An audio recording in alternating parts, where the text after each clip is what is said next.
മീൻ കറിക്ക് രുചി കൂടാൻ വേണ്ടിയിട്ട് വീട്ടിൽ തന്നെ ഞാനൊരു ഫിഷ് മസാല ഉണ്ടാക്കിട്ടോ.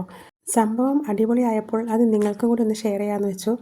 ഇത് ഉണ്ടാക്കാനായിട്ട് നമ്മളൊരു പാത്രത്തിലേക്ക് പൊടിക്കാത്ത മല്ലി ഒരു 7 ടേബിൾ സ്പൂണും 2 ടേബിൾ സ്പൂൺ കുരുമുളകും 1 ടേബിൾ സ്പൂൺ ഉലുവ 1 ടേബിൾ സ്പൂൺ അരി, നമ്മൾ ചോറുണ്ടാക്കുന്ന അരി, 1 ടേബിൾ സ്പൂൺ ചെറിയ ജീരകവും 2 ടേബിൾ സ്പൂൺ വലിയ ജീരകവും 4-5 ഗ്രാമ്പും 2 ടേബിൾ സ്പൂൺ നല്ല എരിവുള്ള മുളക് പൊടിയും ഒരു തണ്ട് കറിവേപ്പിലയും കൂടി ഇട്ടിട്ട് നമുക്കിതൊന്ന് അടുപ്പത്ത് വെച്ച് നന്നായിട്ടൊന്ന് വറുത്തെടുക്കാം. ചെറിയ തീയിലിട്ടിട്ട് വേണം ഇത് വറുത്തെടുക്കാൻ. നമ്മൾ മുളക് പൊടി ഇട്ടതുകൊണ്ട് പെട്ടെന്ന് കരിഞ്ഞു പോവും. നിങ്ങൾക്ക് മുളക് പൊടിക്ക് പകരം വറ്റൽമുളക് വേണമെങ്കിലും ഒരു 10-15 വറ്റൽമുളക് ഇട്ടാലും ഇത് നമുക്ക് നന്നായിട്ട് ഉണ്ടാക്കിയെടുക്കാൻ പറ്റും കേട്ടോ.